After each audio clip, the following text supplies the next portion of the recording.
Hi friends, అందరికీ నమస్కారం friends. మీరు చూస్తున్నది master bedroom cement cupboard friends.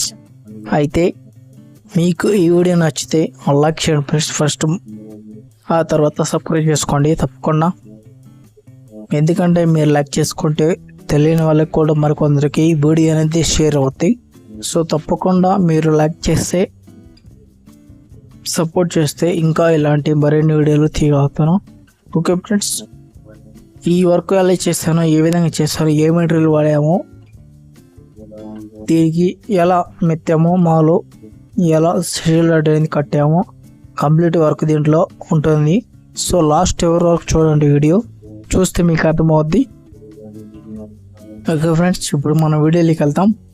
First మొదటిగా యథాప్రకారంగా మనం ఒక సిమెంట్ సెల్ఫ్ చేసేటప్పుడు దానికి మనం ఇచ్చిన మార్కింగ్ ప్రకారం మార్కింగ్ కొట్టుకొని, తర్వాత దానికి తగ్గట్టుగా హోల్స్ కొట్టుకొని, తర్వాత మన స్టీల్ రాడ్ దాని ప్రకారం కొలతలు కట్ చేసుకోవాలి. అయితే ఇక్కడ ఏంటంటే మనం ఇచ్చిన మాస్టర్ బెడ్ కొంచెం చిన్నగానే ఉంది. అయితే దానికి తగ్గట్టుగా బీరు వదిలేసి మిగతా అది వెళ్ళిపోయాలి. పైన సబ్జీ లెవెల్ ఒకటి, కింద తర్వాత మొత్తం మామూలుగా అయితే మనం 5 బల్లాలు ఇస్తాము, 15 ఇంచులు ఒకటి. కాకపోతే ఇక్కడ 15.5 ఒక బల్ల ఇచ్చాము. పై నుంచి కిందకు వచ్చేసి మొత్తం 4 బల్లాలు ఫ్రెండ్స్. కొంచెం వెడల్పు ఎక్కువ కావాలని చెప్పారు, సో అందుకని చెప్పేసి గ్యాప్లో కొంచెం ఎక్కువ పెట్టాము.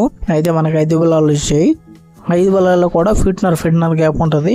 అయితే మన పెద్ద వస్తువులు పెట్టుకోవడానికి బాగా విల్లుగా ఉంటుంది, అందుకని చెప్పేసి ఇలా పెట్టాము.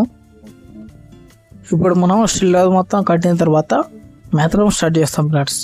మామూలు మనం తగిన రేషియోలో కలుపుకొని సిమెంట్, ఇసుక కలర్ 2 మిక్స్ చేసుకొని నీళ్ళు పోసుకొని ఫస్ట్ నిలువు పిన్నెలు మెత్తుకుంటాం. నిలువు పిన్నెలు మంచిగా పేపర్ వేసి అట్ట ముక్క పెట్టుకొని, లేదంటే మనం చెక్క ఫ్లైవుడ్ చెక్కతో తయారు చేసుకొని చెక్క పెట్టుకొని మెత్తుకొని దాన్ని ఎమ్మటే పేపర్ తీసేస్తాము. తర్వాత ఒకరోజు గ్యాప్ ఇచ్చి వాటర్ క్లీన్ చేసుకున్న తర్వాత వండుకోనాలు పెట్టిన తర్వాత ఫినిషింగ్ చేసుకుంటే కంప్లీట్ అయిపోతుంది ఫ్రెండ్స్. అయితే మనం ఇక్కడ ఏంటంటే మెయిన్గా మనం బిల్లలు పోసి కింద పెట్టి మార్గం కాకుండా మనం కట్టి పెడతాం కాబట్టి మెత్తతో కూడా చాలా పర్ఫెక్ట్గా మన సదాకా అనేది చాలా గట్టిగా స్టీల్ రాడ్ గోళ్ళే కొట్టుకొని 2 ఇంచులు గోళ్ళేకపోయే విధంగా చూసుకోవాలి ఫ్రెండ్స్ ప్రతి రాడ్ కూడా. అప్పుడైతే మనకి స్టీల్ రాడ్ చాలా బలంగా గట్టిగా లైఫ్ లాంగ్ అనేది ఉంటుంది ఫ్రెండ్స్. ఆ విధంగా మనం స్టీల్ రాడ్ అనేది ప్రిపేర్ చేసుకోవాలి. స్టీల్ రాడ్ ప్రిపేర్ చేసుకొని ఆ సిమెంట్ కూడా మంచిగా నల్లగా ఎక్కువ వేసుకొని నల్లగా బాగా విఫర్గా మాలకి వెళ్ళిపోయి ఆ తర్వాత మెత్తుకోవాలి. మెత్తుకున్న తర్వాత మనం ఫినిషింగ్ ఫస్ట్ వండుకోనాలు పెట్టి సిమెంట్తో వండుకోనాలు పెడితే బాగా నీట్గా మంచిగా కనపడుతుంది. ఆ తర్వాత మనం ఫినిష్ చేసుకుంటే ఫినిషింగ్ అనేది దుబారా ఇసుక అంటే డబుల్ కటింగ్ ఇసుకతోటి మనం చేసుకోవాలి. అలా చేసుకుంటే నీట్గా ఉంటుంది. తర్వాత లప్పం పెట్టుకోవాలన్నా కలర్ పూసుకోవాలన్నా కూడా మంచిగా సూపర్గా వస్తుంది. ఎందుకంటే మనం ఇప్పుడు స్టార్టింగ్లో మంచిగా చేసుకుంటే తర్వాత ఫ్యూచర్లో కూడా మంచిగా నీట్గా ఉంటుంది. అదేవిధంగా మెయింటెనెన్స్ కూడా తక్కువ ఉంటుంది.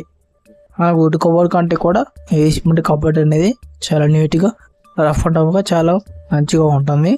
మనం లప్పంగానే పెట్టుకుంటే ఇంకా నీట్గా చాలా క్లారిటీగా సూపర్ ఎక్సలెంట్గా ఉంటుంది ఫ్రెండ్స్.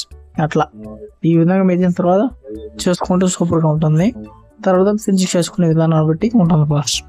ఓకే ఫ్రెండ్స్, నా వీడియో కానీ మీకు నచ్చినట్లయితే లైక్ చేసి షేర్ చేసి అదేవిధంగా మా ఛానల్ని సబ్స్క్రైబ్ చేసుకోండి. అదేవిధంగా మీ ఫ్రెండ్స్, మీ ఫ్యామిలీకి షేర్ చేయండి ఫ్రెండ్స్. ఓకేనా? తప్పకుండా చివరి వరకు చూస్తే మీకు అర్థమవుతుంది ఎలా చేసాము, ఏ విధంగా చేసాము, ఒక బెడ్రూమ్ సెల్ఫ్ ఎలా చేస్తారనేది పర్ఫెక్ట్గా మీకు అర్థమవుతుంది ఫ్రెండ్స్. ఓకేనా? కొన్ని మరొక వీడియోలో మళ్ళీ కలుసుకుందాం. అది వరకు సెలవు, బాయ్.